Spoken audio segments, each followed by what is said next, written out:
जून में जो है बच्चों के एग्ज़ाम ख़त्म होते हैं और उसके बाद वो एक प्रिपेयर करना स्टार्ट करते हैं। तो अगर हम जुलाई से स्टार्ट करें और नेक्स्ट जून तक का एक ईयर का प्लान रखें तो उसको किस तरीके से हम लेके चल सकते हैं वो मैं ट्राई कर रहा हूँ यहाँ पे पूरा प्रेजेंट करने का। तो फर्स्ट जो 3 मंथ्स अगर हम देखें तो हमें मिलते हैं जुलाई, अगस्त एंड सितंबर।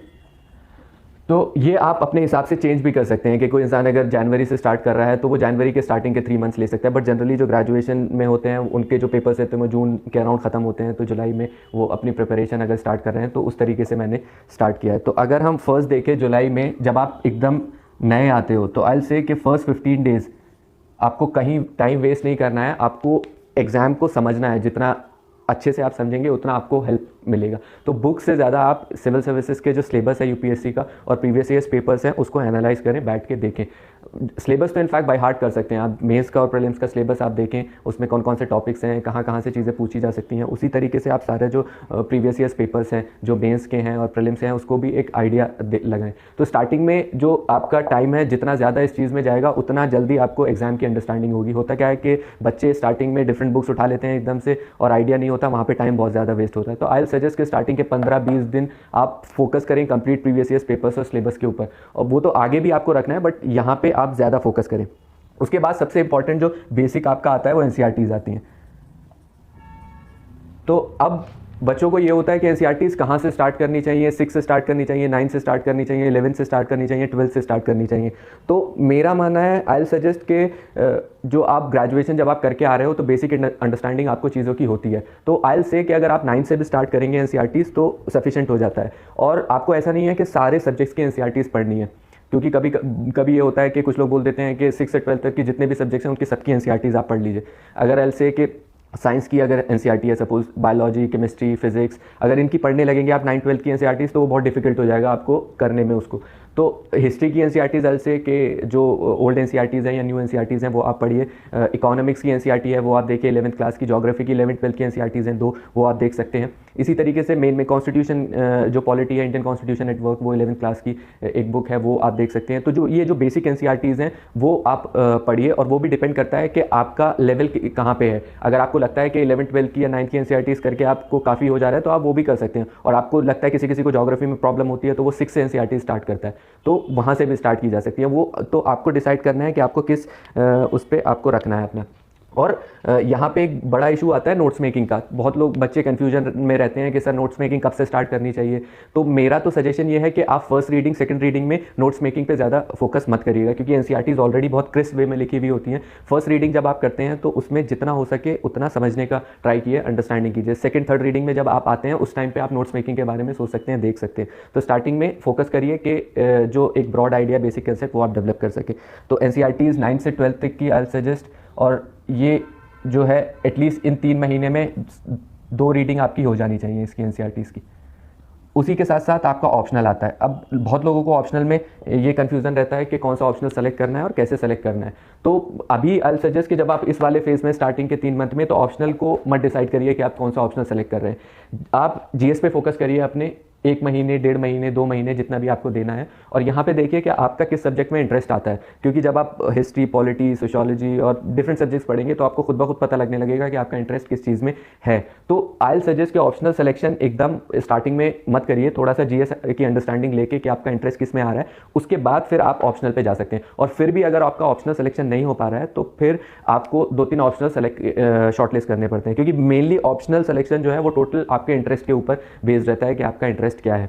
तो अगर आप एनसीईआरटीज़ पढ़ के जीएस की अंडरस्टैंडिंग लेके भी ऑप्शनल नहीं डिसाइड कर पा रहे हैं तो द ओनली वे इज़ कि 1-2 ऑप्शनल जो आपको लगता है कि आप अच्छा कर सकते हैं उसको शॉर्टलिस्ट करिए, एंड देन उनके पेपर्स देखिए, उनकी बुक्स देखिए, और उसमें देखिए कि आप किस तरीके से उसमें कर सकते हैं। क्योंकि ऑप्शनल बहुत डिसाइडिंग हो जाता है एग्जाम में मार्क्स लाने के लिए। तो ऑप्शनल का सिलेक्शन बहुत इंपॉर्टेंट। कभी कभी ऐसा होता है कि 3-4 अटेम्प्ट के बाद लोग ऑप्शनल चेंज करते हैं, उसमें बहुत प्रॉब्लम्स आती हैं। तो अगर स्टार्टिंग में ही आप ऑप्शनल अच्छे से सेलेक्ट कर रहे हैं अपना, तो वहाँ पर आपको काफ़ी बेनिफिट हो जाता है। तो ये जो ऑप्शनल का है ये आप देख सकते हैं थोड़ी सी जीएस की अंडरस्टैंडिंग होने के बाद कि आपको क्या सेलेक्ट करना है।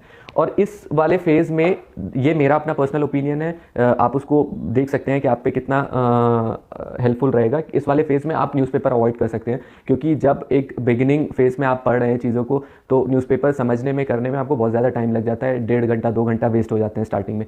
तो इस फेज़ में आप न्यूज़पेपर को अवॉइड कर लें, क्योंकि इस फेज़ में आप बेसिक जो आपका कॉन्सेप्ट है वो बना रहे हैं, उसको जितनी जल्दी बनाएंगे उतना हेल्पफुल होगा। तो ये 3 महीने इन चीज़ों में आप अगर निकालेंगे तो आपका बेस जो है वो अच्छे से बिल्डअप हो सकता है। नेक्स्ट अगर हम आते हैं तो आता है अक्टूबर नवंबर दिसंबर वाला फेज़। यहाँ पे आपका क्या है कि आपका एक जीएस की रीडिंग हो चुकी है, एनसीईआरटीज़ की बेसिक अंडरस्टैंडिंग हो चुकी है, और यहाँ पे एक और चीज़ आती है, रेफरेंस बुक्स। जब आप एनसीईआरटीज़ पढ़ लेंगे तो उसके बाद आपको हर एक सब्जेक्ट की कोई ना कोई रेफरेंस बुक लेनी पड़ेगी। तो मार्केट में सारी रेफरेंस बुक्स हैं, वो जनरल जो भी हैं, पॉलिटी की लक्ष्मीकांत लोग प्रेफर करते हैं और बाकी सब्जेक्ट्स की भी हैं। तो ये रेफरेंस बुक्स एनसीईआरटीज़ के बाद आप कर सकते हैं। तो इस वाले फेज़ में ये सारी चीज़ें कवर हो जानी चाहिए। 3 महीने में सफिशेंट टाइम होता है ये सारी चीज़ें कवर करने के लिए। यहाँ वाले फेज़ में आपकी सेकेंड रीडिंग आती है। सब्जेक्ट्स का क्या होता है कि स्टार्टिंग की जो फर्स्ट रीडिंग होती है उसमें जो आपकी अंडरस्टैंडिंग होती है वो बहुत लेमन के टर्म्स में होती है। जब आप सेकंड थर्ड रीडिंग में जाते हैं, इस फेज़ में आते हैं, तो आप पिक्चर को बहुत एक हॉलिस्टिक वे में देख लेते हैं। तो यहाँ पे आपको सेकंड रीडिंग जो है यहाँ पे सब्जेक्ट्स की और रेफरेंस बुक्स की आनी चाहिए। ऑप्शनल जो है दिसंबर तक आपका कंप्लीट हो जाना चाहिए, ये इस फेज़ में रहता है, क्योंकि यहाँ पे आपका ऑप्शनल सिलेक्शन जब आता है तो मे बी अगस्त सितंबर, जब तक भी आप टाइम लेते हैं ऑप्शनल सिलेक्शन में, तो किसी भी ऑप्शनल को कंप्लीट करने के लिए एटलीस्ट 3 मंथ्स तो चाहिए ही चाहिए होते हैं। तो यहाँ पे एक बार तो एटलीस्ट आपका ऑप्शनल कंप्लीट हो जाना चाहिए सिलेक्शन के बाद, क्योंकि अगर यहाँ तक आपका ऑप्शनल कंप्लीट नहीं हो रहा है तो उसके बाद जो आगे की चीज़ें हैं उसमें आपको फिर प्रॉब्लम आएगी। तो दिसंबर तक ट्राई करें कि आपका ऑप्शनल कंप्लीट हो जाना चाहिए। ये 3-3 महीने के जो फेजेस मैं बना रहा हूँ, ये आप अपने हिसाब से भी इसको चेंज कर सकते हैं जब से आप स्टार्ट कर रहे हैं। तो मैंने तो एक ईयर का प्लान लिया है जो स्टार्ट होता है जुलाई से और एंड होगा जून पे। जनरली प्रीलिम्स भी जून में ही होता है। तो और यहाँ पे आई से कि यहाँ पे आप न्यूज़पेपर को स्टार्ट कर सकते हैं। यहाँ पे क्या होगा कि इस फेज़ में अगर आप न्यूज़पेपर को स्टार्ट करेंगे तो आपकी जो इस फेज़ की अंडरस्टैंडिंग है जीएस की और बाकी एग्जाम की, वो हेल्प करेगा आपको न्यूज़पेपर को समझने में। यहाँ वाला टाइम अगर आप न्यूज़पेपर को ज़्यादा देंगे तो आपका जो बेसिक जो प्रिपरेशन है वो कहीं ना कहीं अफेक्ट होगी। तो आई सजेस्ट कि इस वाले फेज़ में आप न्यूज़पेपर स्टार्ट करें, और मैक्सिमम आप न्यूज़पेपर को 1 घंटे से 1 या 1.5 घंटा मैक्सिमम, उससे ज़्यादा नहीं देना है न्यूज़पेपर को। और न्यूज़पेपर को कैसे पढ़ना है, किस तरीके से, वो पूरा एक डिटेल में टॉपिक है, और मैं आगे भी वीडियोस लूँगा, मैं आगे भी चीज़ें करूँगा। तो उसमें एक डिफरेंट पूरा एक लेक्चर हम लोग ये कर सकते हैं कि न्यूज़पेपर को किस तरीके से पढ़ना है, किस तरीके से चीज़ें कवर करनी है। तो यहाँ पर आप न्यूज़पेपर का स्टार्ट कर सकते हैं, और यहीं पर आपको नोट्स मेकिंग पर भी अपना थोड़ा फोकस स्टार्ट करना पड़ेगा, क्योंकि जब आप न्यूज़पेपर पढ़ते हैं और आपकी थर्ड रीडिंग फोर्थ रीडिंग यहाँ पे आ जाती है इस वाले फेज़ में, उसके बाद आपकी जो नोट्स मेकिंग होती है वो इंपॉर्टेंट हो जाती है। एनसीईआरटीज़ के तो आई सजेस्ट कि आप उतने ज़्यादा नोट्स पे फोकस नहीं करें जितना करंट के इश्यूज़ होते हैं, और बाकी जो जैसे हिस्ट्री है तो उसमें बुक्स में तो आपको एक पूरी स्टोरी की तरह चीज़ें समझाई जा सकती हैं, लेकिन एग्जाम पर्सपेक्टिव से किस तरीके से उसको नोट्स में बनाना है ताकि वो एग्ज़ाम के टाइम पर आपको याद रह सके, वो आपको देखना है। तो इस फेज़ में नोट्स मेकिंग जो है वो इंपॉर्टेंट हो जाती है, यहाँ पे आप कर सकते हैं। तो ये 2 फेज़ में अगर आप इतना कर लेते हैं तो आपकी बेसिक जो अंडरस्टैंडिंग है एग्ज़ाम की वो काफ़ी अच्छे से डेवलप हो जाएगी। अब अगर हम जनवरी, फरवरी, मार्च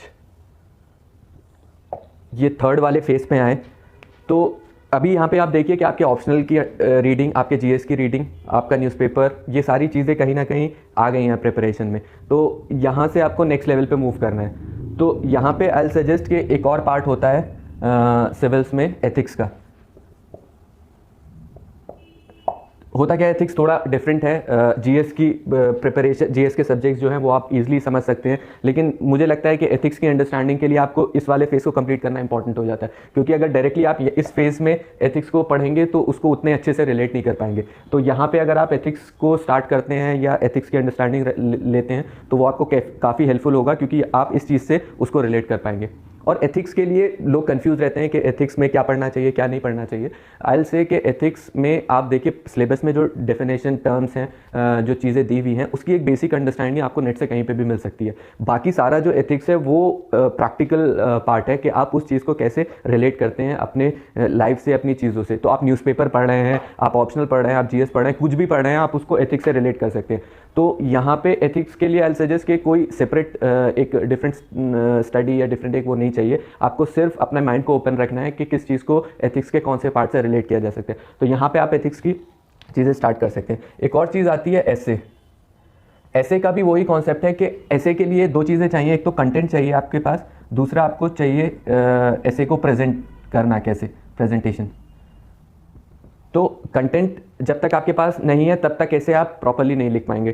तो यहाँ पे इस फेज तक आपके पास अच्छा खासा कंटेंट तैयार हो जाता है, तो यहाँ पे आपको ऐसे में भी काफ़ी हेल्प मिल जाएगी। ऐसे का भी हम लोग एक अलग से वीडियो बनाएंगे, उसमें हम लोग रखेंगे कि ऐसे को किस तरीके से तैयार करना है, किस तरीके से उसकी प्रेजेंटेशन की जा सकती है। क्योंकि आपको ये चीज़ ध्यान में रखनी होगी कि सिविल जो एग्ज़ाम है उसमें कंपटीशन इतना ज़्यादा है कि आपको स्टैंड आउट करना पड़ेगा दूसरे लोगों से। तो उसके लिए आपको ऐसे, एथिक्स, ऑप्शनल, ये ऐसी चीज़ें हैं जहाँ पे आप मार्क्स स्कोर कर सकते हैं और आप थोड़ा सा डिफरेंट दिख सकते हैं एग्जामिनर को। तो वो किस तरीके से की जा सकती है, किस तरीके से हो सकता है, उस पर हम एक सेपरेट वीडियो बनाएंगे, उस चीज़ को हम लोग देख सकते हैं। एक और तीसरी चीज़ क्या आती है, वो आंसर राइटिंग होती है। ये भी बहुत इंपॉर्टेंट हो जाती है, क्योंकि एक आपको ये समझना पड़ेगा कि कभी कभी बच्चों को लगता है कि अभी हम प्रीलिम्स की तैयारी कर रहे हैं, अभी हम मेंस की तैयारी कर रहे हैं और वो सारी चीज़ें डिफरेंट हैं, पहले प्रीलिम्स हो जाए फिर मेंस की करें। ऐसा कुछ नहीं है, क्योंकि अगर आप ये कर रहे हैं तो आपको प्रीलिम्स और मेंस दोनों को एक साथ लेके चलना पड़ेगा। और अगर आप राइटिंग में अच्छे से प्रैक्टिस नहीं कर पाएंगे तो प्रीलिम्स के बाद आपको उतना टाइम नहीं मिलेगा कि अपनी राइटिंग को इम्प्रूव कर पाएँ। तो अगर आप बहुत रेगुलरली भी नहीं लिख रहे हैं तो यहाँ पे आप स्टार्ट कर सकते हैं अपनी राइटिंग को। प्रीवियस ईयर्स पेपर्स उठा सकते हैं सिविल सर्विसेज के, उसके क्वेश्चंस कुछ लिख सकते हैं। वीकेंड्स पे आप ऐसे लिख सकते हैं, या दिन में 2-1 क्वेश्चन जो भी आपको लिखने हो। तो वो एक हैबिट डेवलप होगी आंसर राइटिंग की, जो आपको आगे हेल्प करेगी। तो जब प्रीलिम्स के बाद आपको मेंस लिखना है तो उस टाइम पे आप रेगुलर राइटिंग कर सकते हो, लेकिन यहाँ पे अगर हैबिट डेवलप नहीं हुई तो वहाँ पे प्रॉब्लम होता है। तो ये चीज़ भी उसमें आप स्टार्ट कर सकते हैं। एंड एक और चीज़ जो मुझे इंपॉर्टेंट लगी ना यहाँ पे, वो है ग्रुप स्टडी। होता क्या है कि जब ये सारी चीज़ें हो जाती हैं तो इस फेज़ में मेरे लिए, मुझे तो इंपॉर्टेंट लगता था कि एक सेम माइंडेड पीपल अगर हैं और अच्छा ग्रुप है, तो सपोज़ मैंने न्यूज़पेपर पढ़ा सुबह में, तो 2-3 चीज़ें जो आर्टिकल्स जो मुझे अच्छे लगे वो मैं डिस्कस कर लेता था। तो वो काफ़ी हेल्पफुल होता है किसी चीज़ की अंडरस्टैंडिंग के लिए। कोई प्रॉब्लम आ रही है, सपोज़ मैंने आंसर राइटिंग करी यहाँ पे, तो मेरा 2-3 लोगों का ग्रुप था, तो मैंने कुछ लिखा, दूसरे ने कुछ लिखा, हम लोग शेयर कर लेते थे। तो ये ग्रुप वर्क जो है ये इस फेज़ में इंपॉर्टेंट हो जाता है। और मैं इस जगह पर इसीलिए मैंने ये ग्रुप स्टडी का नहीं लिखा है, क्योंकि यहाँ पर जितना ज़्यादा आप सेल्फ स्टडी करेंगे उतना इंपॉर्टेंट होगा। क्योंकि स्टार्टिंग के जो 1 साल होता है, आई फील अगर आपने उसको अच्छे से दे दिया तो आराम से आगे चीज़ें आप बिल्ड ऑन कर सकते हो, करंट अफेयर्स या बाकी सारी चीज़ें। लेकिन यहाँ पे अगर आपने कहीं पे भी लैग किया तो आगे जाके बहुत ज़्यादा प्रॉब्लम होगी। तो इस वाले फेज़ में एक और चीज़ जो इंपॉर्टेंट हो जाती है वो होता है करंट अफेयर्स। मैं करंट अफेयर्स को भी इस वाले फेज़ में इसलिए ला रहा हूँ क्योंकि यहाँ पे अगर आप उस चीज़ को लेंगे करंट अफेयर्स को, क्योंकि इंपॉर्टेंस जो है करंट अफेयर्स का वो बहुत ज़्यादा बढ़ गया है सिविल सर्विसेज में। प्रीलिम्स में आप देखें कि क्वेश्चंस जो हैं वो बहुत ज़्यादा पूछे जाते हैं करंट अफेयर्स से, और तो आपको 1 साल के अराउंड तक कवर करना रहता है। बट वही चीज़ अगेन एक आती है कि जब तक आपका बेसिक्स पूरा अच्छे से नहीं है तब तक आप करंट अफेयर्स पर बिल्ड ऑन नहीं कर सकते हैं। तो करंट अफेयर्स के लिए भी हम लोग एक अलग से लेक्चर लेंगे कि किस तरीके से करंट अफेयर्स को कवर किया जाए या कौन सी चीज़ें पढ़ी जाएँ। बट बेसिक जो मैं आपको बता रहा हूँ वो वही है कि करंट अफेयर्स के लिए एक पर्टिकुलर मैगजीन आप ले सकते हैं। तो न्यूज़पेपर और एक मैगजीन सफिशिएंट हो जाती है करंट अफेयर्स के लिए। तो ये चीज़ इस फेज़ के लिए आ जाती है। और ये तीनों फेज़ में एक इंपॉर्टेंट चीज़, मैं वही चीज़ डिस्कस करना चाह रहा था कि रिसोर्सेज जो हैं आप उसको जितना कंसाइज करेंगे उतना हेल्पफुल रहेगा। मार्केट में इधर उधर आपको बहुत सारे जो है कंटेंट मिलेगा, बहुत सारी बुकलेट्स मिलेंगी, वीडियोज़ मिलेंगी। आप जितना अपने आप को कंसाइज करेंगे उतना हेल्पफुल होगा। आप एक बुक पढ़ें, उसको बार बार रिवाइज करें, तभी वो रिटेन रह पाएगा। ऐसे ही करंट अफेयर्स का आपके पास मल्टीपल जो है वो बुकलेट्स होंगी, मल्टीपल मैगजीन्स होंगी, लेकिन अगर आप एक रीडिंग सबको देने लगे तो कुछ भी याद नहीं रहेगा। तो एक लीजिए, कोई सी भी मैगजीन लेनी है, इक्वली गुड हैं सारी मैगजीन्स, और उनको बार बार रिवाइज कीजिए। तो ये 3rd फेज़ का मैंने बनाया था। ये सारी चीज़ें मेरे जो मैंने 4-5 साल प्रिपरेशन किया उसमें मैंने देखा कि कहाँ कहाँ पे इशू आते हैं और कहाँ कहाँ पे टाइम वेस्ट होता है, उसको मैंने कंसिडर करके कि जो नया बच्चा आ रहा है उसको प्रॉब्लम ना हो स्टार्टिंग में, उसके हिसाब से ये चीज़ बनाई है। बाकी आप इसको मॉडिफाई कर सकते हैं अपने हिसाब से देखने के लिए। एक लास्ट फेज़ जो आ जाता है अप्रैल मई जून, ये वाली साइकिल। तो यहाँ पे देखिए ये आप उस स्टेज पे पहुँच चुके हैं जहाँ पे आपकी ऑलमोस्ट सारी चीज़ें एक एक बार 2-2 बार नहीं तो कवर हो चुकी हैं। और यहाँ पे इम्पॉर्टेंट हो जाता है कि आप अपनी स्टडीज़ को थोड़ा सा प्रीलिम्स स्पेसिफिक कर दें, क्योंकि 2 महीने एटलीस्ट चाहिए होते हैं उस मोड में आने के लिए जो एग्ज़ाम जो है वो डिमांड करता है। तो जो अप्रैल मई जून का टाइम है यहाँ पे आपको थोड़ा सा ऑब्जेक्टिव चीज़ों पे फोकस करना पड़ेगा। सपोज़ आपने जो हिस्ट्री पढ़ी है वो एक पूरे हॉलिस्टिक वे में पढ़ी है प्रीलिम्स में इन सारी चीज़ों को लेके, यहाँ पे आपको थोड़ा सा देखना पड़ेगा किस तरीके से चीज़ें पूछी जाती हैं, किस तरीके से आपको फैक्ट्स कंसिडर करने हैं उस चीज़ को लेके। एक और जो सेकंड इंपॉर्टेंट चीज़ इस फेज़ में आ जाती है वो टेस्ट सीरीज़ आ जाती है। मुझे लगता है कि ये भी इक्वली इम्पॉर्टेंट है इस टाइम पे, क्योंकि आपका जितना भी हुआ है आपका रिवीजन उसको आप कितना अच्छे से किया है वो जज तभी होगा जब आप टेस्ट सीरीज़ देंगे। उससे आपको आइडिया लगेगा कि आपकी प्रिपरेशन किस लेवल पे है। और उसके साथ साथ टेस्ट सीरीज़ आपको एक पूरा एटमॉस्फेयर देती है एग्ज़ाम का कि आप को सॉल्व करने हैं क्वेश्चंस, आपको किस तरीके से चीज़ें करनी है, ये सारी चीज़ें टेस्ट सीरीज़ से आपको आती हैं। तो ऑब्जेक्टिव चीज़ें एग्ज़ाम में लॉजिकल रीजनिंग और एग्ज़ाम को कैसे देखना है वहाँ पर, वो उसके लिए भी हम लोग एक अलग से वीडियो बनाएंगे, क्योंकि वो भी काफ़ी इंपॉर्टेंट हो जाता है इस सारे पर्सपेक्टिव में। और एक जो थर्ड चीज़ है वो है रिवीजन। कभी भी ये मत सोचिएगा कि आपने जो पढ़ रखा है वो डायरेक्टली एग्जाम में जाके आप अप्लाई कर सकते हैं। आपका रिवीजन बहुत इंपॉर्टेंट हो जाता है, और ख़ासकर इस टाइम पे, क्योंकि इस वक्त प्रीलिम्स बहुत करीब होता है और उस टाइम पे आपको फैक्ट सारी चीज़ें आपके टिप्स पे होनी चाहिए। तो यहाँ पे रिवीजन भी बहुत इंपॉर्टेंट हो जाता है। और एक लास्ट चीज़ जो है वो करंट अफेयर्स है। होता क्या है कि एक साल का करंट अफेयर्स अराउंड लोग कवर करते हैं प्रीलिम्स के लिए, तो यहाँ पे एंड तक भी आपको करंट अफेयर्स चीज़ें आपको प्रिपेयर करनी पड़ेंगी, क्योंकि सपोज़ अगर जून में एग्जाम है तो मई का भी करंट अफेयर्स में कुछ इवेंट हुआ है तो वो पूछा जा सकता है। तो इस जगह पे आपको मेनली अपनी चीज़ों को सिस्टमैटिक वे में रेडी करना है प्रीलिम्स के लिए, वो टेस्ट सीरीज़ के थ्रू, रिविजन के थ्रू, करंट अफेयर्स के थ्रू। तो ये एक बेसिक लेआउट है, और ये जैसे हमारी फर्स्ट वीडियो है तो मैंने ट्राई किया कि एक बेसिक अंडरस्टैंडिंग जो एक नया बच्चा है जो सिविल सर्विस की प्रिपरेशन करने आया उसके लिए ये चीज़ दे सकते हैं। तो ये मेनली ये वीडियो इसी के लिए था।